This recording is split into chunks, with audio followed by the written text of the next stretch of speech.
কক্সবাজার জেলা আওয়ামী লীগের সাংগঠনিক সম্পাদক নাজনীন সরোয়ার কাবেরী গ্রেফতার হয়েছেন। বৃহস্পতিবার ২৬ ডিসেম্বর রাত ১১টার দিকে চট্টগ্রামের দেবপাহাড়ের বাসা থেকে তাকে গ্রেপ্তার করে চকবাজার থানা পুলিশ।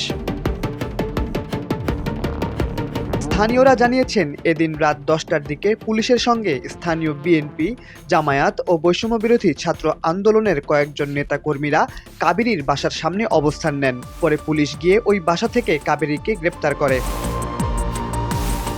নগর পুলিশের উপকমিশনার শাকিলা সুলতানা এ বিষয়ে গণমাধ্যমকে জানান, কক্সবাজার পুলিশের সঙ্গে কথা বলে কাবেরীকে গ্রেপ্তার করা হয়েছে।